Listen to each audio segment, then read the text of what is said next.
And I think that it is possible for these evil spirits to manifest themselves, their presence in ways that are certainly abnormal to our usual way of thinking. He walked up the wall and did the backwards flip. They took off and they ran. Now when the day goes to sleep and the full moon looks, and the night is so black that the darkness cooks. The teachings of many of the world's religions say that if you believe in light, you must also believe in dark, that one cannot exist without the other. In Christianity, that means if you believe in God, you must also believe in the devil. If there is heaven and eternal reward, there is also hell and eternal damnation. Kicking me at the bottom of the bed, underneath the bed, they'd kick at the bottom of the bed.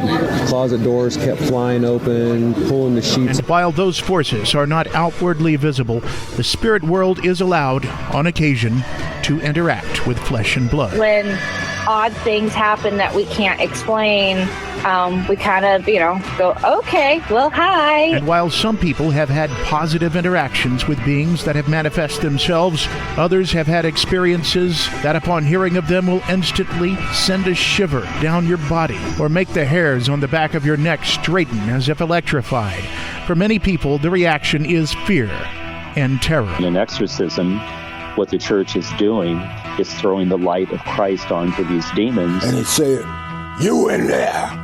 And the person on the phone say, "What the hell was that?" And I say, "I don't know." And in doing so, they will scurry, and that's the sense of being cast out. For others, it's curiosity. They don't mind opening doors, sacrificing relative peace to explore the unknown and satisfy a morbid yearning to experience something that is of another realm. I said, "Would you please send somebody out here in a hurry? There is a UFO out here." But the unexplained phenomena experienced by humans are not limited to the extreme terror of spirits. This has been guarded as a close secret deep inside of government and industry, hidden. The vast majority of the universe being unknown to you and I, it is unclear what you may be seeing in the sky. For too long, the stigma associated with UAPs has gotten in the way of good intelligence analysis. Pilots avoided reporting or were laughed at when they did. See, the sides were like glass in the thick of a forest without a road. And not knowing whether creatures that lurk about are beast or some form of man, you may be curious as to the unknowns that still roam the land. At night, looking into those windows. So be warned that if you are faint of heart, or if discussing the world of spirits gives you a start, or if you think encounters with the unknown are not particularly smart, then from the next portion of audio, you may want to depart. I told him, I said, "You're their entertainment." I said, "You can see right here where something is standing in the wood line right here." But if you don't scare or appreciate a dare or just don't give a care, maybe you'll stay and stare into Indiana's Unexplained. These things begin to move upward. They move sideways. The ongoing search for truth. Seems like a dream. They got you hypnotized. What are UAP? Put simply, UAP are airborne objects that, when encountered, cannot be immediately identified. The flying saucer mystery makes headlines. In March 2022, Congress held its first ever open hearing on disclosure, whether the government has knowledge of something the regular folks don't. Have we been visited? Is there sentient life beyond this world that has come to this world? However, it is the department's contention that by combining appropriately structured, collected data with rigorous scientific analysis, any object that we encounter can likely be isolated, characterized, identified, and if necessary, mitigated. Military officials suspecting that the object was a meteorological balloon send one aloft and photograph it. But comparison shows a striking contrast, and puzzled officials wonder, what was it? It's something people have wanted to know about for a long time. Curiosity about what is hidden from plain sight, what happens in the dark, what is not readily believed by the whole of society is a constant. And Indiana has its share of all sorts of curiosities. Some of it's more believable than other parts. But the stories are there, and you will hear them. But be warned that some of this stuff can cause sleepless nights. Some of it may make you wonder if you're being watched. You need to be aware if you plan to stay around for the next couple of hours.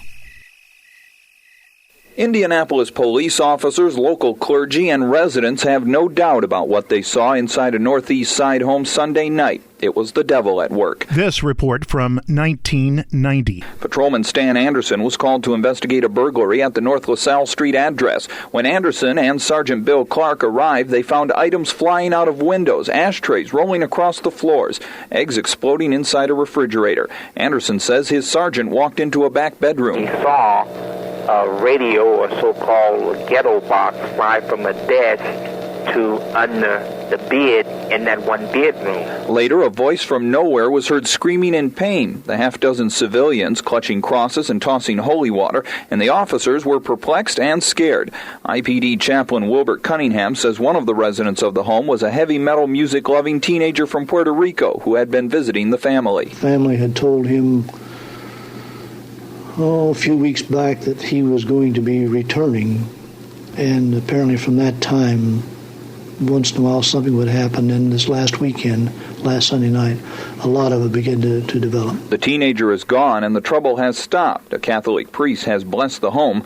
Cunningham says increased dabbling in Satanism will lead to more incidents of this kind in the future. Russ McQuaid, WIBC News. A story like this may be hard to swallow for some people who don't believe in an unseen spirit world.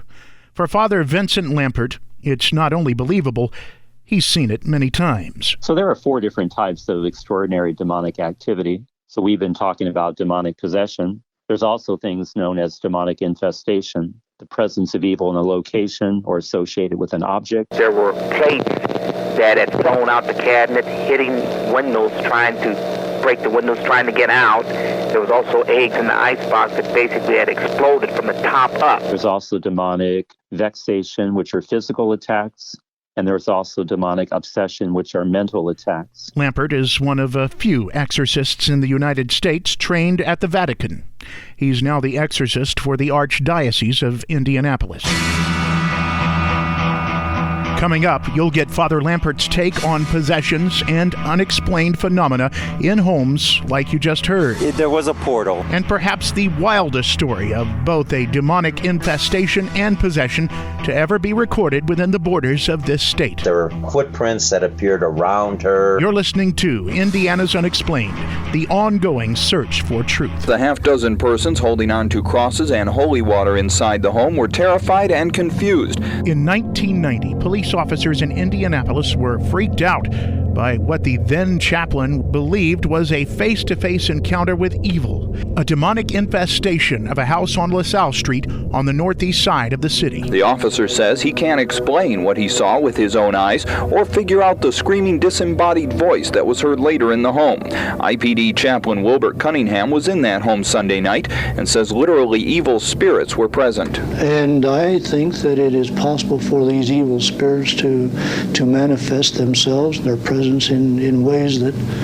are certainly abnormal to our usual way of thinking. So demonic possessions, they're extremely rare, perhaps 1 out of every 5,000 cases. Father Vincent Lampert, exorcist for the Archdiocese of Indianapolis, says these occurrences are not only real, but are far more common than the encounters played up in films like The Exorcist. There's the things that are more common are infestation, vexation, and obsession. But encounters with demons sometimes do escalate into possessions, he says.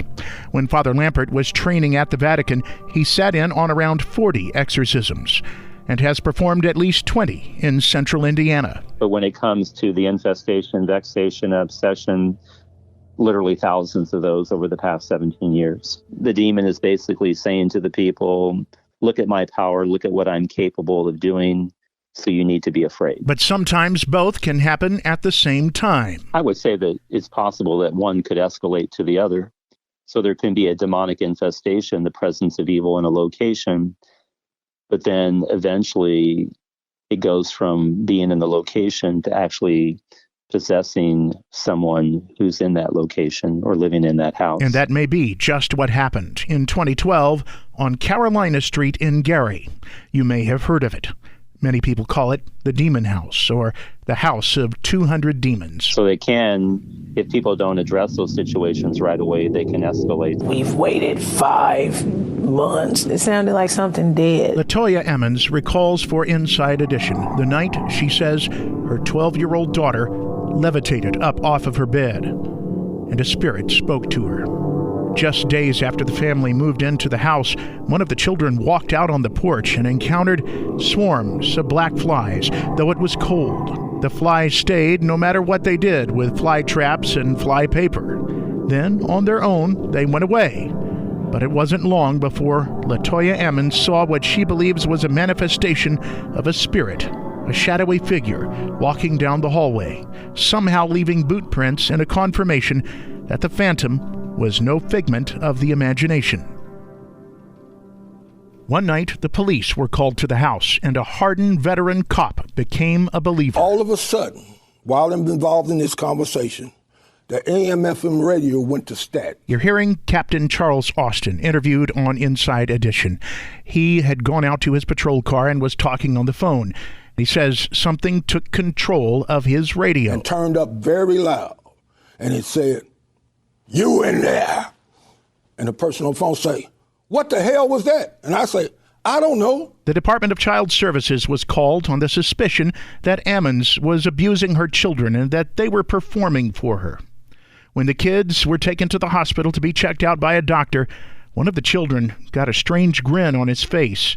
His mother, a social worker, and a doctor saw something that may have been a trick from an evil spirit with a hold on the child. He walked up the wall and did the backwards flip. How did everybody in the hospital react to your son walking up the wall? They took off and they ran. The doctor from the psych ward said that's not real. That's not human. No human can do that. The hospital asked you to perform an exorcism? Yeah, and that was kind of a strange request. And I said, well, no, you need permission from the bishop to do that. Father Mike Maginot took stock of what was happening. It took about 6 weeks of investigation. I was thinking the children were possessed, but and trying to find out about that. Then I discovered, she was possessed. And so I put the crucifix on her to test it. She began convulsing. And so I took it off. I said, okay, yeah. And then she stopped. The investigation eventually led to a small space under the staircase in the basement of the house. I did bless the house, but, again, things were happening afterwards. The rods were swinging back and forth. There was oil coming down her blinds. There were footprints that appeared around her. I was there for 4 hours. And the last 2 hours, all these different phenomena were happening. The last straw you can see in a photo from outside the house, looking back to the enclosed front porch, a shadowy figure standing where no one should have been. An apparition, say people involved, and an indication that the infestation of the house and the possession of Latoya Emmons were strong. The family that had been steadfast finally decided that the daily fright and shock were no longer worth it, and they moved to Indianapolis, leaving possessions, furniture, appliances, all inside. It's always a good question from a theological perspective. We would say that demons is pure spirits, meaning they don't have a body, so we would say they're neither here nor there. We would say they're here or there because they're choosing to act in a location. Father Vincent Lampert, exorcist for the Archdiocese of Indianapolis. So if there is a haunted house, the question would be, why are the demons choosing to act in that location? Did a horrific crime take place there? Was someone involved in occult activities, doing seances, trying to communicate with the dead? Were people in there doing things that were actually trying to create a link with the demonic world? So yeah, it is possible that haunted houses are the result of people gathering there and doing things that are opening up an entry point for the demonic. Father Maginot says the items found under the staircase may indicate some type of necromancy had taken place there. Okay. You haven't been here since the last time. I haven't been here since the day after. In this exclusive with the Daily Mail, some family members returned to the house, finding things much the way they were left.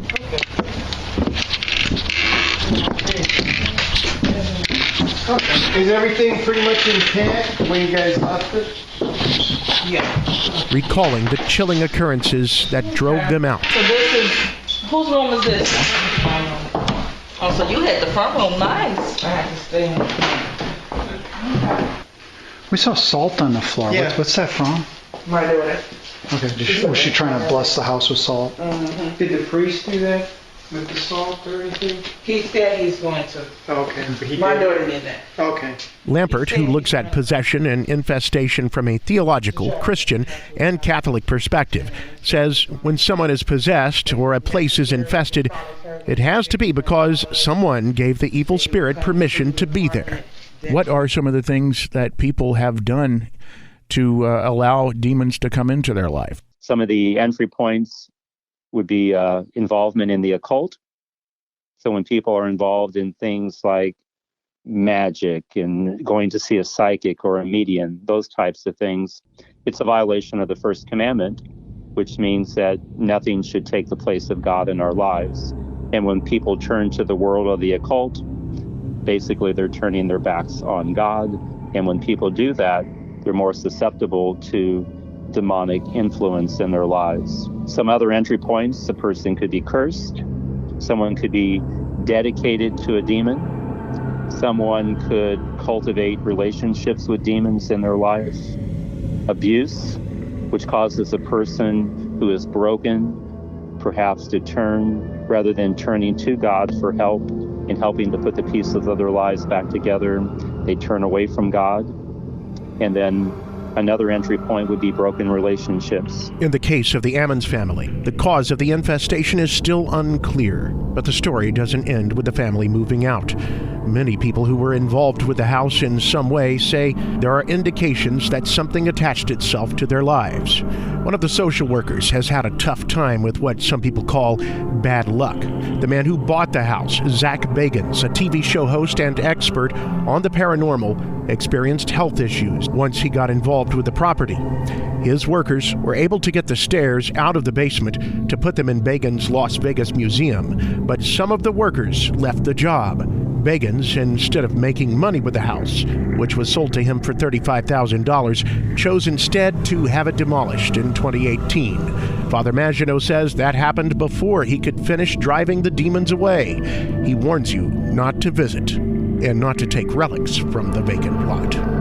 Coming up, Indiana hauntings. We had some incidents where we thought that maybe what happened at home and what they mean is something we brought from other places. You're listening to Indiana's Unexplained, the ongoing search for truth. Strike terror, Lord, into the beast, thou laying waste your victim. Let your mighty hand cast him out of your servant, Reagan Therese McNeil, so he may no longer hold captive this prisoner. The reason why a demon would want to possess a person is really at the heart of Christianity. So from a Christian perspective, the greatest thing that God has ever done for us is the incarnation, meaning God took on human form in the person of Jesus. You're listening to Indiana's Unexplained, the ongoing search for truth. I'm Chris Davis. And demons believe that they mimic God in taking on human form when they possess a human person. You just heard a scene from The Exorcist, and you're hearing Father Vincent Lampert, the exorcist for the Archdiocese of Indianapolis. Our Father, who art in heaven, hallowed be thy name. The exorcism of Emily Rose. Kussern, Kräuter und Bitten, glaubst du etwas wie das kleines Mädchen retten? People have this notion from Hollywood, from movies like The Exorcist, about what happens, but what is it really like? I think a lot of what's depicted in movies in Hollywood, a lot of that is real, because in all the manifestations of demons, their main goal is to instill fear in people. So when someone is possessed, some of the things that people have witnessed The demon will cause the person's eyes to roll in the back of their head. They can begin foaming at the mouth. There can be growling and snarling. Lampert says that comes down to the difference between animals and human beings, as they were intended by God. It's that we have the capacity to honor and glorify God. And because the demons have chosen not to honor and glorify God, they act animalistic in nature. Thy will be done on earth as it is in heaven. Give us this day our daily bread, and forgive us our trespasses, as we forgive those that trespass against us. And lead us not into temptation, but deliver us from evil! Lampert says, additionally, there are 4 signs that he and the Catholic Church look for to determine if a possession is actually happening. And those 4 things are the ability to understand languages otherwise unknown to the individual, having superhuman strength beyond the normal capacity of the person, having elevated perception, meaning the person knows things that they should not otherwise know. And then the 4th thing is an aversion to anything of a sacred nature, such as being blessed with holy water, having the Bible read in front of them, being shown a crucifix. An actual demonic possession, according to Father Lampert, is rare, and he's trained to be a skeptic, not to just take a claim at face value. So I should exhaust every other possible explanation for what is taking place in the life of the individual before labeling that person as being possessed and needing an exorcism. So the steps of the protocol that we use in the United States would be the person is required to have some type of a psychological evaluation. The second step is a physical examination by the person's family doctor. The third step would be for me to meet with the individual and to do an intake questionnaire. If this is truly demonic, the thing that I would want to determine is what was the entry point for the demonic into this person's life. Because for the most part, if somebody is a faith-filled person, they're already protected, but did somebody do something that allowed the demonic to enter into their life? So I try to determine what that entry point is. Lampert says that allows him, through prayer, to close that door. It always takes place in a sacred space, such as in a church or in a chapel. I myself will be present, the one who's possessed. I require them to bring a family member or friend with them, and then I will have a few other people that are gathered there who will be in prayer as I pray the rite of exorcism. Once it has been determined beyond a doubt that possession is the only explanation for what's happening, Lampert says for Catholic priests, they begin a liturgical rite.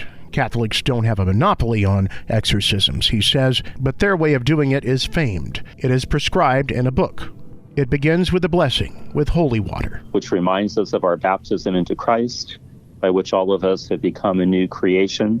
And as soon as the church begins these elements of the rite, the demon will manifest because it's being tormented, because it's being shown some basics of the Christian faith that it itself has rejected. Demons don't want to manifest or come into the light, exposed, where the battle of good and evil can begin. They believe if they can stay hidden, they can stay where they are.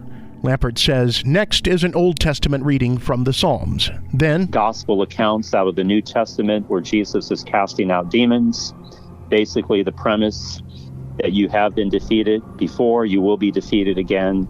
Do not resist the power and the authority of Jesus Christ that he has bestowed upon his church. Then comes the laying of hands on the person's head and a prayer asking for God's assistance.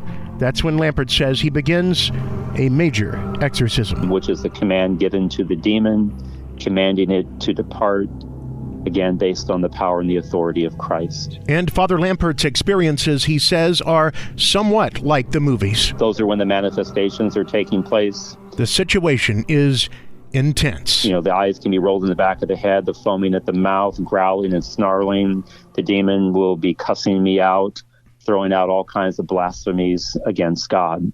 It's kind of like a wild dog, if you will. The demon is commanded to return what was stolen, the body of a person, a human being made in the image of God. And then eventually the demon reaches the point where it's being tormented so much by the elements of the faith that it will depart. It will be cast out. The power of Christ compels you. The power of Christ compels you. Where real life differs from the movies, says Father Lampert, is that exorcisms don't always have definite, clear endings. Some of them have taken up to a year. He brought you low by his blood-stained cross. Do not despise my command because you know me to be a sinner. It's God himself who commands you. Just like with angels, according to Christian and Catholic teaching, there's also a hierarchy of demons. In my experience, the weakest demons are always the first to go. And if one is possessed by more than one demon, it's always the higher or more dominant demon that is the last to go. What kind of courage does it take to do something like this? Because, as you said before, demons instill fear in people. Yeah, I think it's good to have a correct understanding of who the devil is, who the demons are. Because, again, the devil would want to present himself as something more than he is. And one can say that in an exorcism, we're pulling the curtain back on the devil and we see him for who he truly is. Really nothing to be afraid of. How far are demons allowed to go in hurting people? I know that there are some physical manifestations of, of what they've done to the person, but are they allowed to kill the person or seriously harm the person? No, obviously, it's really a question of what God permits. When the demons were cast out of heaven, they were cast down to the earth, where then they can try to plague humanity, if you will, until the judgment at the end of time. But demons still have to operate within the parameters that God has established. And again, it's my experience that if the exorcist follows the proper protocol of the church, there is no worry or concern that something bad's going to happen, such as the person dying. Lampert says that he safeguards himself and others involved. Before the exorcism, he celebrates Mass, goes to confession, and says numerous prayers. So there is no such thing as an emergency exorcism. I get lots of calls from people like, I need an exorcism today. And it's usually when the proper procedures and protocols are not followed is when problems ensue. But each and every time the rite is followed in the proper order, there really is no concern that something bad or wrong will take place. Lampert says that because of who God is in relation to the devil, who is a lesser being, essentially God always wins. And if the exorcism is done right, the demons are always cast out. Some of the entry points can seem rather simple, but the reverse is also true. The way that we protect ourselves from the devil is rather simple as well. If one is a Christian, you go to church, you pray, you read the Bible. We do these things, the devil is already on the run. So we don't have to do anything extraordinary to protect ourselves from demonic influence. It's really the basic tenets of our Christian faith that protect and safeguard us from the devil. And I was awoken. Coming up, living with another presence. Within an hour of falling asleep with a little girl whispering in my ear. You're listening to Indiana's Unexplained. I didn't even know if I believed in ghosts. The ongoing search for truth. Where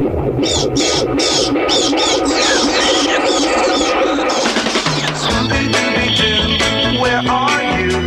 We got some work to do now. The ghosts on Scooby-Doo were never real. And if you meddling kids hadn't gotten involved, they'd have gotten away with it. Don't you recognize them, Sheriff?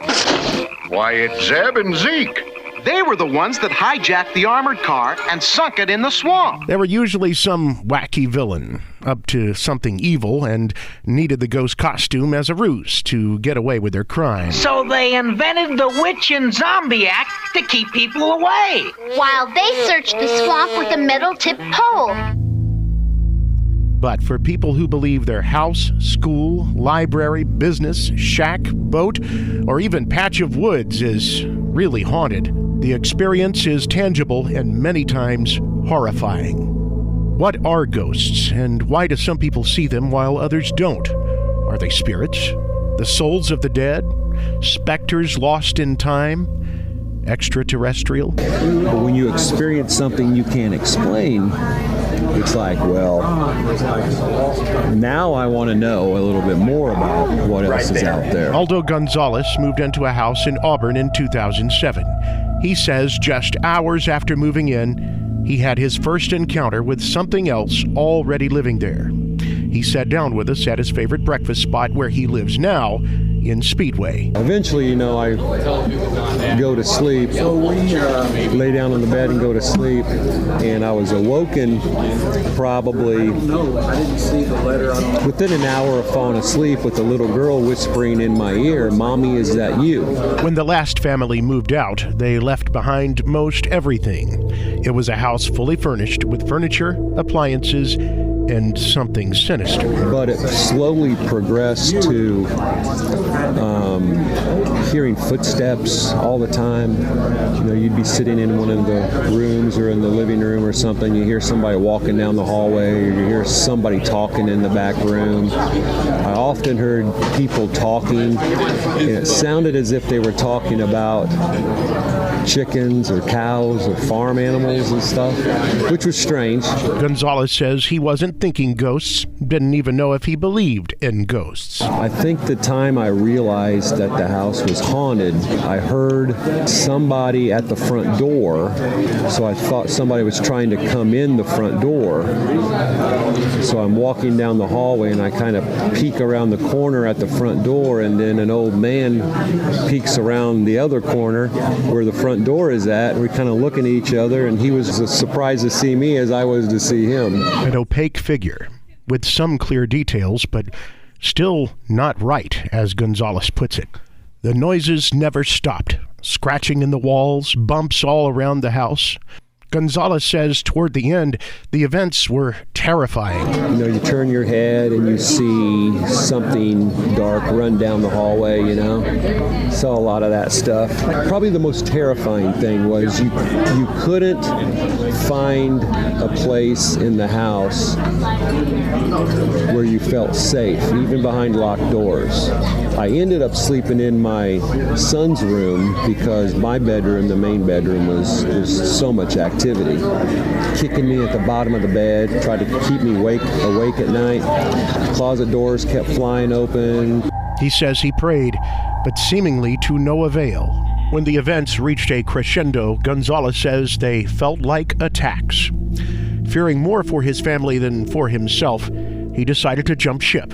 He sold the house after a painstaking year on the market and a big loss on the property.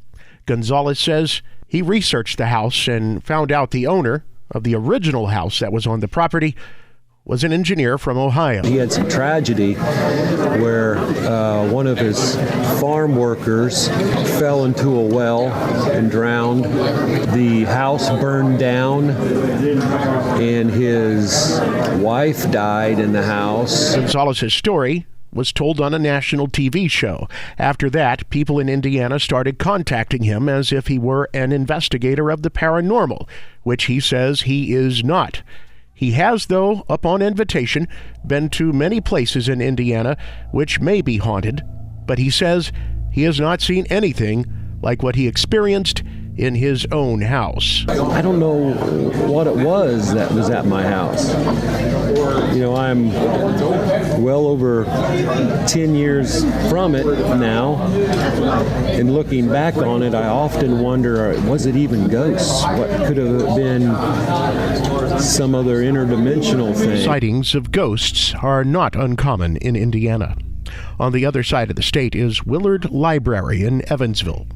The library opened in 1885, but that was not soon enough for Willard Carpenter, the man who started it, to see its completion. When he passed away in his 70s due to a stroke, he left majority of his money to the library itself and very little to his family. Stacy Dotson is assistant to the library and gives tours of places where the Gray Lady ghost has been sighted, among the shelves, the wainscoted Victorian walls, and in the shadowy places in the building. So his youngest daughter, Louise, actually had an issue with that, and she sued the library, took them to court and said, hey, my dad wasn't in the right state of mind, and she sued the library and lost. The first time anyone saw the Gray Lady was in 1937. With the custodial staff downstairs, he was stoking the furnace, and when he did that, it was a winter morning, so he had to stoke it to get it nice and warm, and doing that, he saw a figure of a woman that was completely gray and transparent. She had a Victorian dress on, a high neck collar, a veil over her face. He saw her shoes, and she just faded. And he's actually the only employee on Willard Library that has ever left employment due to the ghost. One of the ladies had a child with her, a little boy who was 3 years old, and he broke away from his mother and ran out into the hall, started up the stairway. By the time she caught up with him, he was already coming back down. He said, "I don't want to go up the stairs. There's a ghost up there." From a TV show in 1996 called The Real Ghostbusters. I had longer hair then, and I was wearing long, dangly beaded earrings, and I felt someone come up and pull my hair back. And I thought, oh, they're looking at my pretty new earrings, and so I turned to see who it was, and there wasn't anybody there. So the theory is that the Gray Lady is actually Louise Carpenter, who has come back to watch over the library that took her inheritance. She is essentially suing the library again in death. Yeah, for those of us who have the theory that it is Louise, there's some of us who do not. I personally don't believe it is Louise Carpenter, because if I was that salty, I wouldn't be a friendly poltergeist. I'm just saying. You may have heard Dotson also refer to the Gray Lady as a poltergeist.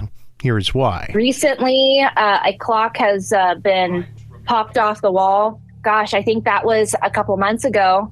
That's actually on our TikTok, and that actually happened to me personally. I went into our archives room and I opened up the door, and there's glass all over the floor. That's just one of several recent incidents. The Gray Lady has been the subject of many television programs and paranormal investigations, one of them even finding extra-normal electromagnetic activity near where ghost sightings had happened. So yeah, it is possible that haunted houses are the result of people gathering there and doing things that are opening up an entry point for the demonic. Father Vincent Lampert's Christian viewpoint on hauntings is twofold. Do you believe that there are such things as ghosts?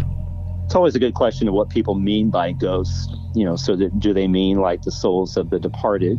And again, from a Catholic perspective, haunted houses, 99% of the time, it's a demon. And it could be that it's a demon that's trying to mimic being the soul of one who has died as a way to lure people in where they can begin to attack them and destroy their lives. But Catholic doctrine does allow for that 1% of real ghosts. If the soul of one who has died is manifesting in a location, then God is permitting that to happen. Because once we die, we cannot choose to act in this reality independent of God. God has to permit it. Two reasons they might be here, says Lampert. One is to offer consolation for the grieving, and also to ask the living for prayers for the repose of their soul. We've seen all kinds of shadow movement. But there are differing points of view, and some people who even seek the darkness. We got stuff running all around us right now. That's coming up on Indiana's Unexplained, the ongoing search for truth. In the English countryside, in a wide expanse of fields, stands a circular monument to an ancient society. Scholars believe Stonehenge to be the site of ancient ceremonies, likely by Druids, whose concerns, though ancient, were universally human. They needed food and water, and wondered what made the sun rise and the night fall, and had a system of beliefs about such. No one knows who they were or what they were doing, but their legacy remains hewn into the living rock of Stonehenge. So what motivated the culture that placed large boulders on a hill to create what has come to be known as Indiana's Stonehenge? You may know Brown County for the beauty that its verdant forests elicit when the fall turns the trees red, yellow, and eventually brown. But sometime in the past, another culture knew the area for something else. You're listening to Indiana's Unexplained, the ongoing search for truth. The area is deep in the Hoosier National Forest. Below is a ghost town, Elkinsville, Indiana. The small town was abandoned more than a half-century ago for the building of Lake Monroe Reservoir. All that remains now are the carcasses of the post office, some houses, and the Elkinsville Cemetery, and the hard-to-reach Browning Mountain, the highest point in Indiana, thick with woods and underbrush, and the huge limestone boulders, some as big as a car, and some laid out in a circular pattern. The rock is not native to Brown County. In fact, the nearest limestone is about 100 miles away. Yet some of these carved and purposely placed rocks weigh tons. How they got there is a mystery, with some people believing that the area was part of ancient native ceremonies. In fact, the American Indians in the area sometimes ascend the slope for ceremonies now. But no records remain of how the behemoth boulders got there, and when the early settlers tried to carve them up for use, they were plagued by equipment malfunctions and accidents, some fatal. Some hikers who have climbed the hill reported feelings of being watched, with some even believing they heard whispers in their ears, chillingly mouthing their names. Science provides no explanation for these reports, nor for many of the other hauntings that you've heard about already, and some that you haven't, like Willow's Weep, the house built in the shape of an upside-down cross in Cayuga, in the western part of the state, near the Illinois border, north of Terre Haute. There's definitely something here. I don't know if it's the people that lived here before. There's a heaviness to this place, and I mean, you feel it as soon as you walk in the house. Thomas Pope is part of a crew that was producing a film about the house. We've been here shooting a couple of different scenes all day, and there are just times when you feel dizzy, there are times when you get a slight headache, there are times when you get disoriented. That film was released this year, and the audio you're hearing is from a 2020 interview made during the filming and published on YouTube as part of publicity for the movie. Still, Pope claims to have been a skeptic. It was almost as if as soon as you'd step, it was somebody was punching you from underneath the house. But the owners of the house have described much more than that. Brenda Johnson describes phenomena she and her family have experienced on the TV show The Unexplained Zone on the History Channel. Well, when I bought the house, we started working on it, and then my son was working on the ceiling. The boards come flying off at him and hurt him, and I've been scratched in there, 6 claw marks down my back, doors slamming on you, banging underneath the floors. And it doesn't stop with feelings or sounds or even physical attacks. There have also been visual manifestations. My husband, he was a non-believer in this house until he seen a man walk through the wall with a little girl. What is unclear is why the house may be so attractive to paranormal phenomena. The explanations that some people have offered are the many deaths that have occurred inside, the owner found dead in the bathtub, the several suicides, including a hanging and a shooting, the death outside the walls of Joseph Sykes, who was found among the swine, missing flesh, all since the house's construction in 1890. All of these occurrences have made it a popular subject for films and investigations. But hauntings are not the only phenomena that draw investigators and attract the curiosity of people enough to bring them from far away. When they get the DNA back, it usually does come back as part human, part unknown. The part unknown's what no one will label. Sasquatch, skunk ape, Bigfoot. Darkness falls and she will take me by the hand, take me to some twilight land. The mystery of the woods. Night falls, I'm cast beneath her spell.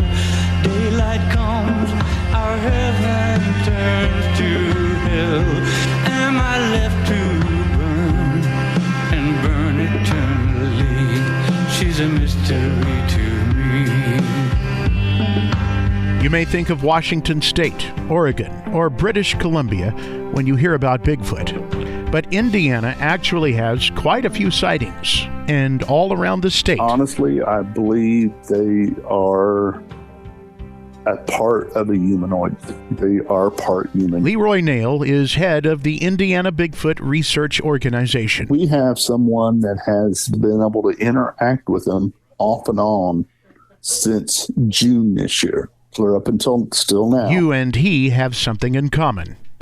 You both have a friend or a colleague or an associate who either has an opinion about whether the creature is a myth or whether it's real, or maybe you know someone who has had their own encounter. He's not out there trying to find them. He knows exactly where they're at. And coming up, you'll hear about Hoosier encounters with one of the world's most elusive creatures. So elusive as not to be believed by some people. He feels like they'll walk up and they'll stay just outside of the light.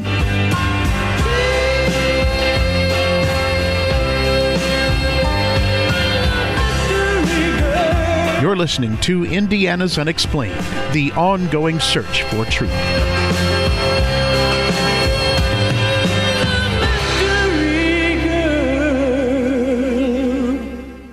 We meet with them and try to determine if what they're suspecting is real or not. You're listening to Indiana's Unexplained, the ongoing search for truth. And the people start freaking out, they're worried, and everybody would be worried if you got this 7-8 foot creature or more than, it's always more than one, but you got them living outside your house somewhere. Leroy Nail with the Indiana Bigfoot Research Organization explaining one of the functions of the group to determine from their experience if a person who thinks that a creature may be lurking is just imagining things or if something is in the woods. We explain to them, if you start watching, they're not going to harm you.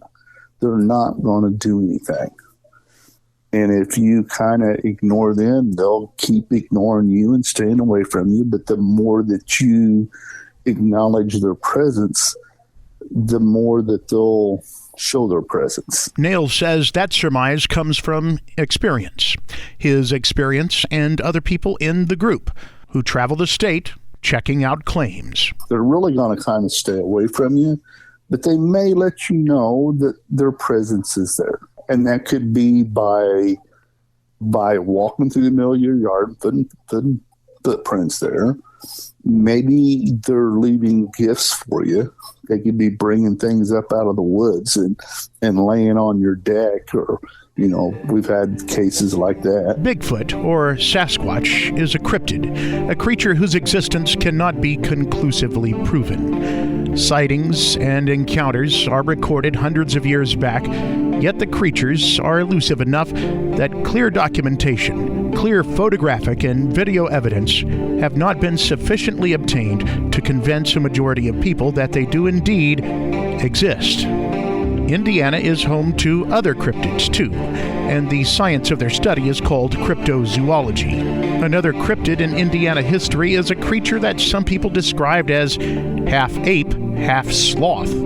That dates to 1937 in the Boonville area. That's just to the northeast of Evansville. A giant sloth and a cross between an ape and a sloth. Lindsay Beckley is an historian with the Indiana Historical Bureau, interviewed on an Indiana public media series called Indiandroid. So this was a tried and true actual cryptid that they weren't sure what the origin of it. They theorized that it could have been a Neolithic giant sloth that had just eluded capture for all these years. She says there were attempts to catch the creature. They failed, and it was later surmised that the sightings may have been drummed up by farmers wanting to keep people away from their blackberry crops. In the Ohio River near Vevey, a legend of mer creatures, smooth, hairless creatures that were claimed to have been sighted in the water, ears that were pointed and stood like a dog, skin yellow, yet human-like, and lower extremities that came to a point. The Vevey mud mermaids were talked about in the paper, the local paper, for a couple of months, but Beckley says they faded from memory. And then there's the Sasquatch, a creature that has been sought after almost universally, or at least all over the earth, for hundreds of years. The Indiana version, according to Mr. Nail, is mostly benign, but not always. That would be Monroe County. Nail says this incident involved 2 researchers from the Indiana Bigfoot Research Organization. They was in a hot spot that we go to, that we have had numerous activity in that spot. And they have a voice recorder running. They are sitting in a Jeep that doesn't have the top, no doors. This was in the middle of summer. And they're carrying on a normal conversation. And then you hear her say, "Why is it always on my side?" And about that time, you can hear all the scuffle going around this Jeep. And she's screaming. I keep saying he's the coolest guy there is, because he's going, "Okay, babe, hold on. I'll get you out of here. I'll get you out of here." And he's being real calm. But they come up and literally ran around their Jeep and smacked the side of their Jeep while they're sitting in the dark. You can hear with the recording how intense that was. 2 miles away were Nail and a group of people that included 2 high school girls who said they were there to be myth breakers. And we no sooner and pull in, and I hear something hitting their car. And I walk over and I'm looking around their car, and there is a big, massive handprint on top of the hood of their car. They freak out a little bit. So that was an interesting night. But the funny thing about the girls that said they was the myth breakers, when we left there, they're already freaked out because the handprints on their car. We go down, we talk to the ones that had it run around their Jeep. We go back to the campsite, and I said, "I'm going to get some water, and then we're going to go to a different area." Well, I turn around, they ripped their tent down, throwed it in their car, and left.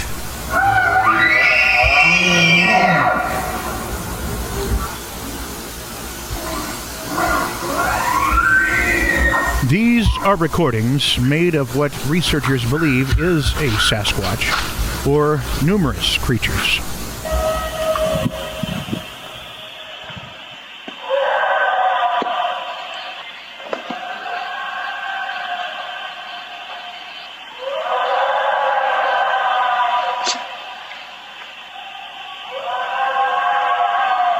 Right on a Morgan and Brown County line. The young boy would see something in the mornings every once in a while. He would catch a glimpse of something, and his dad saying, "Hey, I got a feeling what's here, but can you come and look around?" And when we went over there and we looked around, we found what it looked like, where maybe they would stand. Leroy Nail says some of the creatures seem to be able to stay just out of sight and are stealthily able to maintain that elusive stance regardless of what the people are doing, which may be one reason people question whether they are physical or spiritual beings, or maybe a little of both, whether they are alien or of this earth, whether they are human or ape, or maybe some of each. The house had sat empty for years, and then they moved into it, and their back patio, they had on their sliding glass door, there was no curtains, no nothing up, so it was wide open at night looking into those windows. And I told them, I said, "You're their entertainment." I said, "You can see right here where something is standing in the wood line right here, leaving big prints, and that's looking right at your back patio." I said, "You are probably their entertainment at night, watching you. This house has been empty for years, and now there's something in it." Do people get that feeling that they're being watched? Yes. Yes.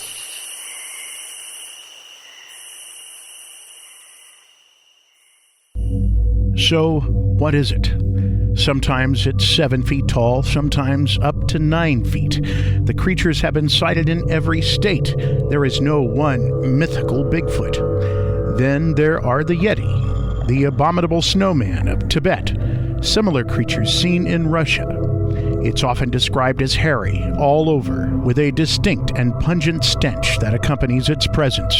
While some reports seem to indicate that Sasquatch and human can coexist with little trouble, other reports have the creatures acting in a more sinister fashion. At least one theory is that the creatures are some mutated form of human, and that they have some of the same genetic characteristics, but not quite identical to the established Homo sapien norms. While there are accredited scientists and researchers who study the creatures, to some extent, the lay knowledge is just as good or equal to the understanding of the scientist. Neither party has a direct grasp on the creature's origin, phylum, kingdom, or classification, if indeed there exists such for it. So is it demonic, the missing link of evolution, or does the creature possess the ability to shapeshift and cross interdimensional planes, existing in two places at the same time, but appearing only in one? The answers, like the man said, are blowing in the wind. And so the possibility may yet exist that Bigfoot is of an entirely different origin. And in the middle section, there was some type of round circle. We couldn't tell if the circle was even with it. Coming up, stories from beyond this world to right back home in Indiana. You're listening to Indiana's Unexplained, the ongoing search for truth. Never seen it on the ground. It was about 60 feet up in the air when we seen it. Just hovering there over the field. Yes, the same kind of story seems to come down from long ago. Now, where these things come from, there's a lot of possibilities. Two friends having coffee together when something flies by their window. Well, after a while, these things begin to move upward. They move sidewards. Your body was made. You get hypnotized. We still can't rule out that 2 to 6% that could be something we can't explain, maybe even otherworldly. Now it's not a meaningless question to ask if they've been and gone. You're listening to Indiana's Unexplained, the ongoing search for truth. Have they been here?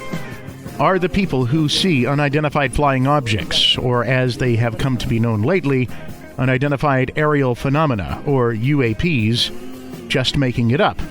The federal government apparently doesn't think so. And they've restarted a program to look into UFOs, UAPs, the unexplained phenomena that some people believe could be associated with visits from people from another planet. Vehicles with these capabilities were seen years and years ago. The idea that China had craft with these capabilities in the 1940s is almost unthinkable. And if they did have that, we'd be dealing with a completely different global paradigm. Ron James is Director of Media Relations for the Mutual UFO Network, also known as MUFON. Now, where these things come from, that's up for debate, and there's a lot of possibilities. People can't be stuck to, oh my gosh, they're aliens from outer space.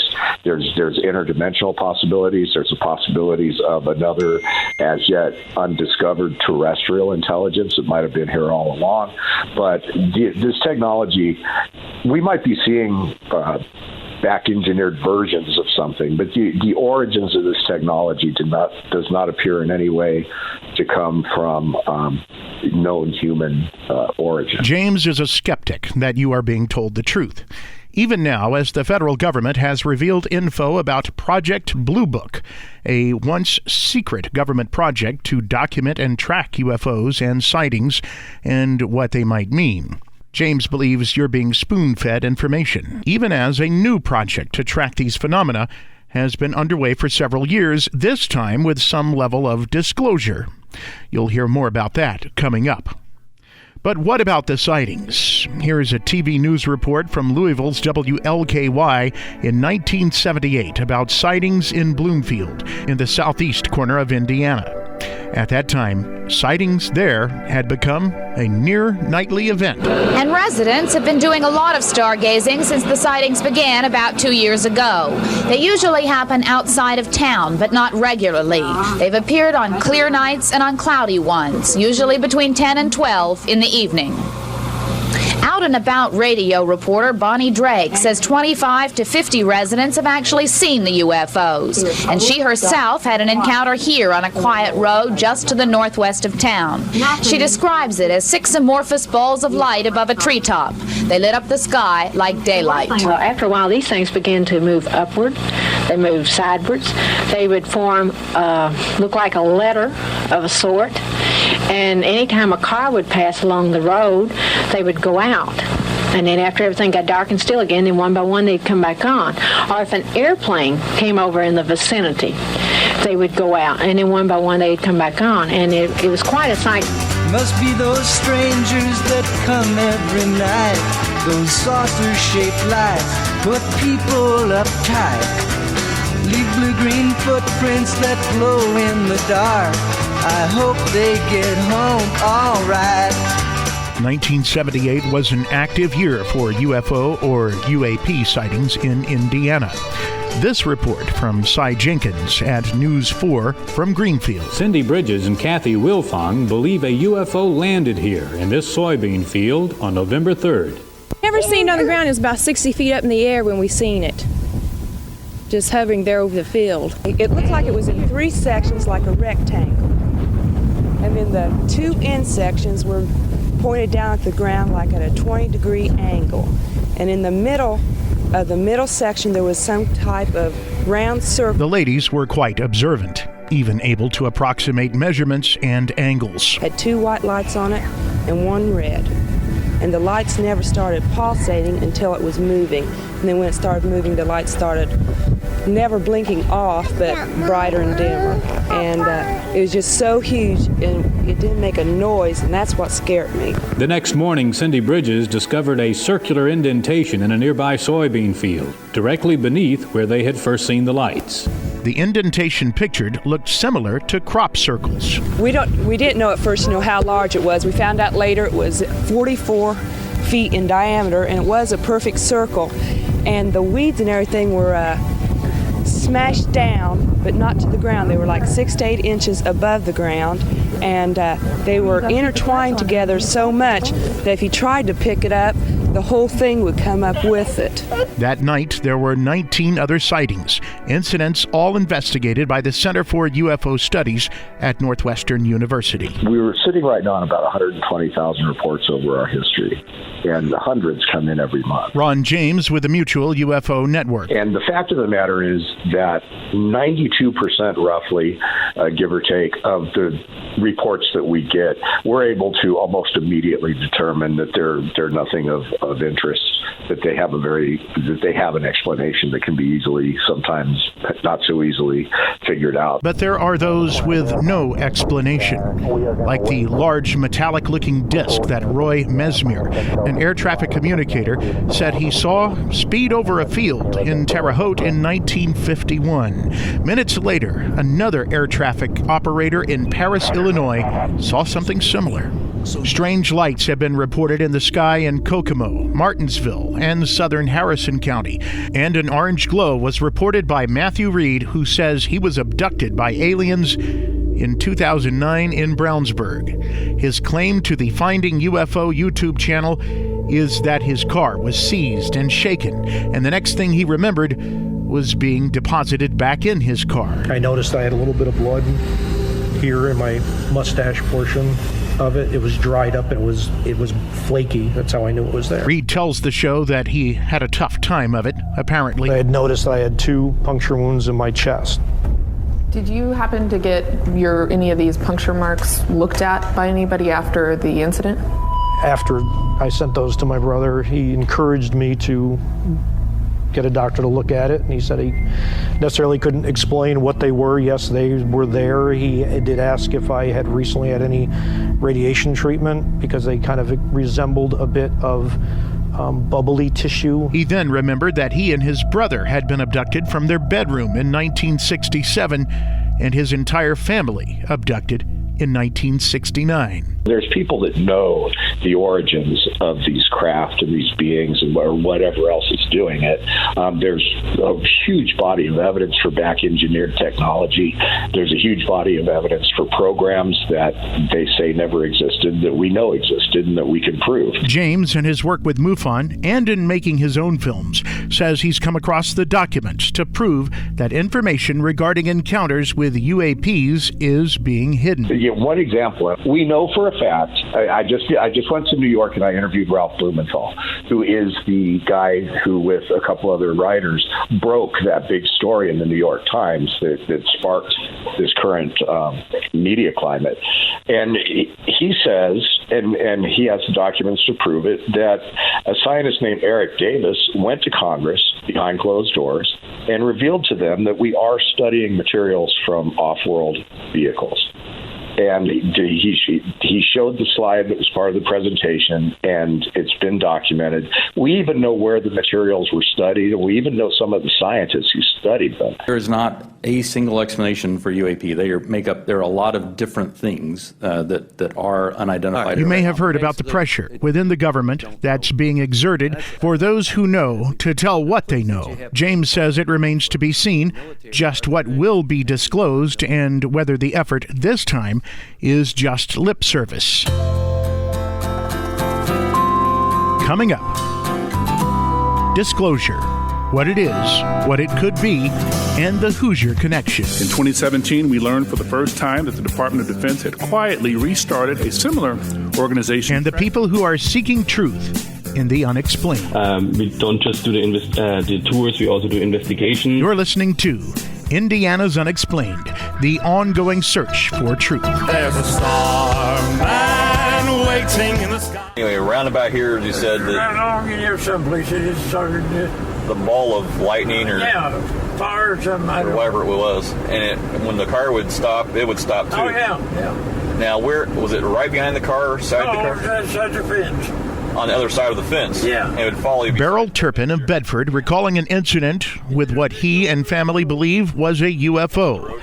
They saw a large ball of light that followed them when they were riding in a Model T Ford down a country road in the 1930s. Was it a steel fence, or can you remember? The YouTube channel is called Adventures with Roger. Okay, so when your dad get up to this place here, you guys will... It was straight on, we turn. You turn left. With thousands of experiences like Beryl's on record, the U.S. government began a program to catalog the occurrences and track them, called Project Blue Book. At the end of Project Blue Book, the whole UFO thing got put down, and then it was picked back up in the early 2000s on these increased sightings. In fact, Mr. Carson, at the very beginning of the hearing, kind of tells this story. Ron James is with MUFON, the Mutual UFO Network. They take reports and investigate UFO sightings. They are not affiliated with the government. The hearing that James refers to happened in May. It was the first hearing by Congress on disclosure, or the government admitting to some degree that they have been tracking UFO or UAP incidents. More than 50 years ago, the U.S. government ended Project Blue Book, an effort to catalog and understand sightings of objects in the air that could not otherwise be explained. You're hearing Indiana Congressman Andre Carson. For more than 20 years, that project had treated unidentified anomalies in our airspace as a national security threat to be monitored and investigated. In 2017, we learned for the first time that the Department of Defense had quietly restarted a similar organization tracking what we now call unidentified aerial phenomena, or UAPs. You know, there's one thing that is the basis of all of this, and that is that in 2017, when Lou Elizondo was revealed in the New York Times as the leader of the Pentagon program studying UFOs, and then he went on TV and made the rounds, it was the beginning of what people in the field regard as a new narrative. But James doesn't buy the government's version of the story. He says the project was never ended and that UAPs have been tracked all along. wrong. The problem is anybody who's really done a lot of work in the field of ufology understands this is not something that was put down after the end of Blue Book, and it's not something that was just picked back up. This has been guarded as a close secret deep inside of government and industry, hidden in many, many very creative ways to keep this information from the public. And what we're getting now appears to be just a carefully orchestrated new narrative with a lot of people towing that line. Who is behind that new narrative? Who's calling the shots? That's a subject of debate, but we're still not getting the truth, and it's a very frustrating situation. Today, we know better. UAPs are unexplained, it's true, but they are real. They need to be investigated, and many threats they pose need to be mitigated. Carson on Face the Nation addresses whether the government is ready to acknowledge any otherworldly explanation. We can't rule out something that's otherworldly, but that's a very small percentage. People want members of the government to say it's extraterrestrial. We won't stop there, but certainly it poses a technological concern for us, and it poses a national security concern for us, because we don't want our adversaries to have, one, a technological advance over us in terms of what they can do and their capabilities. But what is curious is that many of these sightings have occurred around many of our military assets, our naval bases, our military installations. Unidentified aerial phenomena are a potential national security threat, and they need to be treated that way. For too long, the stigma associated with UAPs has gotten in the way of good intelligence analysis. Pilots avoided reporting or were laughed at when they did. Stigma. The feeling that for some reason people who experience unusual occurrences are slightly off, are liars or lunatics. It causes these incidents to be brushed off. It doesn't just happen with UFO sightings. Leroy Nail explains why some people who have encounters with Bigfoot don't want to talk publicly about it. We have some well-to-do business people that a lot of times don't pretty quiet on who they are and what they're doing, because they don't want to damage, because they have that perception. So they kind of stay quiet. They stay to the back. They don't tell a whole lot of people really who they are and what they do, because they don't want to damage their business. They don't want people looking at them and thinking they're crazy. Yet, some people are perfectly willing to not only admit a belief in the paranormal, the supernatural, the otherworldly, but are glad to make it part of their income and part of who they are.